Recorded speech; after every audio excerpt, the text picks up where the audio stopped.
So we all came together as a hockey watching country and then got our hearts broken by Tim Leiper's USA. Let's bring him in now. 5 seasons as the Blue Jays first base coach. There he goes. He's got the COVID flow going. Coach Leiper, how you doing today? I'm doing great. Thanks for having me on. It's funny that you said that. You introduced me as America's guy. It was funny because when Sidney Crosby hit the shot that won the gold medal, I was like 3 years into Canada at that point. And obviously I worked for Team Canada, and Larry Walker's one of our assistant coaches. So he always billed me as the American that worked on Baseball Canada. And I took a lot of heat for pulling for the USA during that Olympics. But now I've been in Canada like 12, 13 years, and I am fully disappointed. And I share the disappointment because I really wanted Canada to win this thing. I wanted to say that. I wanted to earn favor when I got on here. Well, you got it. Hey, there's a million reasons that you've earned favor. But, I was looking at your Wikipedia, and it mentions the World Baseball Classic, but I never thought it was Canada. We get a lot of good friends that have played for Canada. You would know the name Dustin Mulliken, of course, a couple of World Baseball Classics he's played in for Canada. So how did that all come about? That's pretty cool. I was a manager for the AAA Ottawa Lynx back, I think my first year there was 99, and I decided to live there and stay there and raise family there. So I met Greg Hamilton, who was the head of Baseball Canada at that point, and we were friends. And then in 2003, just in a conversation that we had, I said, hey, if you ever need help with the national team stuff, I'd love to do it. And that kind of spurred on some really good things. And I started doing national team stuff in 2003, which was at the Olympic qualifier in Panama City. And we qualified for the Olympics in Athens in 2004. And then I've been working with them ever since. We missed a little period. We missed the Beijing Olympics. Ernie Wint and myself, but ever since then I've been a part of Baseball Canada, and I've been going on it now since 2003, and literally it's the best thing I've ever done in my life. That's exciting as all get out, I gotta say. But a couple things. One, you're out in the lake, your internet is like strong like bull. Tell me what that is. And you also haven't had a haircut since like almost a year. So how have you survived out there? And I survived really well. It's a real blessing because when I was working for the Blue Jays, I lived right downtown, and we ended up buying a place up here maybe like a year and a half ago. I went to spring training with the Giants in Arizona, and then COVID hit. I got my last haircut the day before I reported to camp. Once COVID hit, we came up here north of Muskoka, and it's been absolutely fabulous. And the reason for my internet is I'm looking out my window right now, and there's a gigantic tower just off in the distance that allows me to have great Wi-Fi signal, way better than I get in Toronto. So life is good, in other words. And you look at these years with the Blue Jays, by the way, folks, 2014 to 2018. You got some banners up now in that time. Yeah. I was there the night you guys dropped the 2015 pennant. I was there, game 1 of the division series. Like, that's a lot to be proud of. It really is. And it's funny when you look up at the banners were a big deal for me. It's funny, you're the first person to ever say that, but there's not enough of them up there. And, to be in the same row as the 90, let me get this right, the 92 and 93 World Series teams, that's a big deal. And going through that here in Toronto, it had been such a long time before getting into the playoffs, and just to experience that and experience, baseball at that level in Canada with the whole country pulling behind you. It's such a unique thing in professional sports, and I'm so blessed and so proud that I was able to go through that. The emotion of the bat flip, I was just watching it the other day because TSN does all the year-end highlights and stuff, and for whatever reason that came up. Take me inside your vantage point of that, because looking back 5 years later, it doesn't seem that egregious, right? But it was the biggest thing on the planet at the time. It was the greatest thing about that. There was a time in the game where I really wasn't needed. I'm not exactly sure where the runner's on, but I realized that it was loud. I wasn't going to be able to do anything. So I actually took a couple steps closer to home plate. And for whatever reason, I just wanted to focus on Jose. Usually I'm watching the whole game. I know what's going on. I just felt I wasn't needed right there. And basically I became a fan at that point. But I didn't watch the ball being delivered. I didn't watch anything else. I just watched Jose's swing. And I was so focused on it. When he hit it, my initial reaction, it was crazy, and it was so loud in there. But my initial reaction was like, oh, that's a no doubter. Like, we're obviously that was a huge home run. It's going to put us up. But my thought, the words started coming out of my mouth. I was going to say, you have to run. You got to run.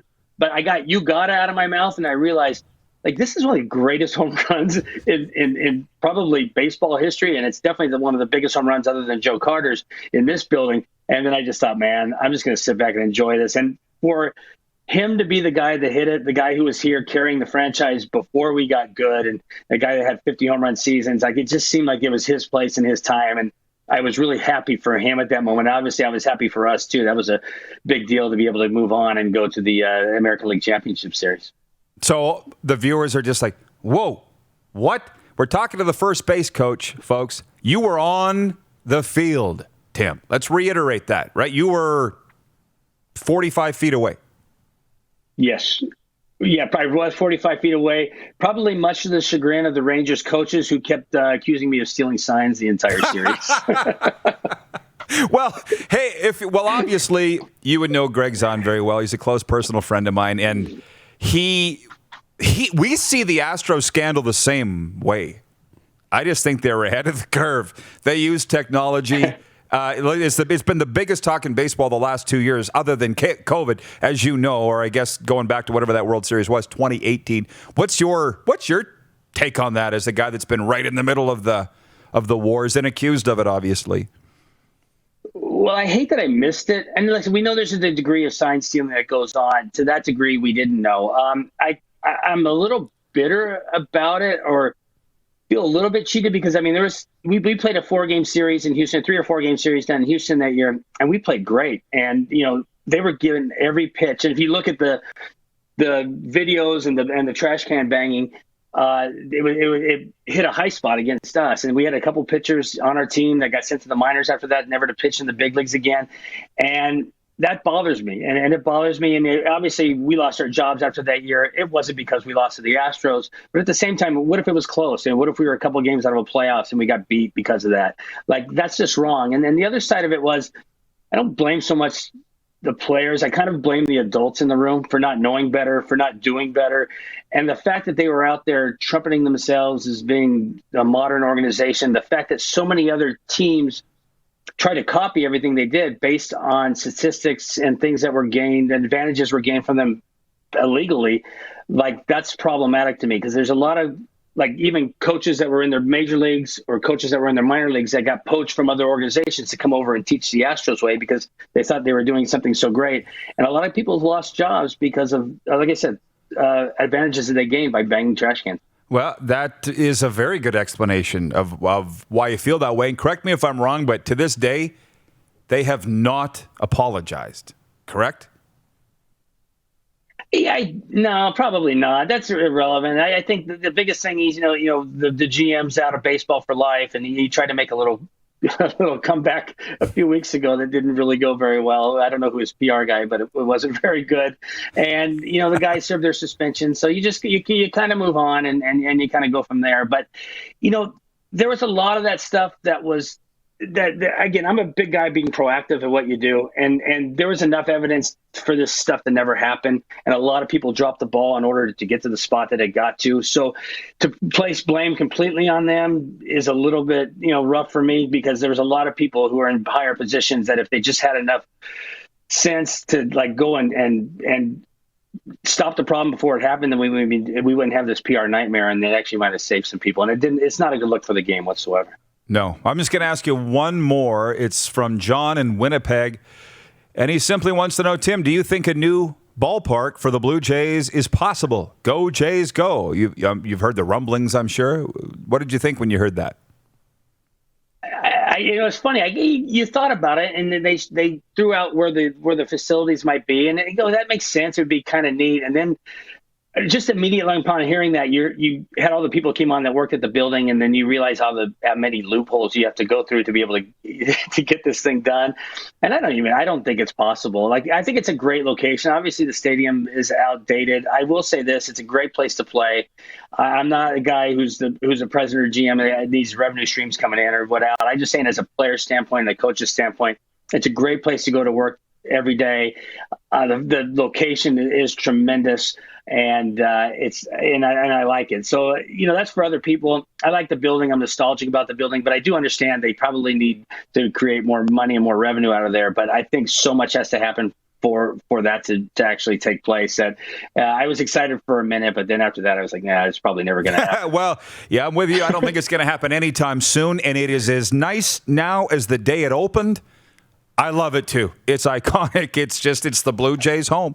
Tim, this has been awesome. Let's do it again, please, in the new year here. Great to see things are going so well, and stay safe. So you seem to be pretty safe where you're at.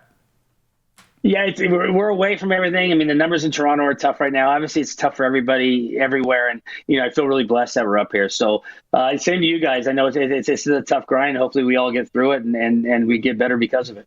You bet. Thanks, Tim. All right, great talking. Tim Leiper of, I guess we can say, Baseball Canada, and former Blue Jays first base coach. You're watching Rod Pedersen On Demand. For more of The Rod Pedersen Show, visit rodpedersen.com or follow Rod Pedersen on social media.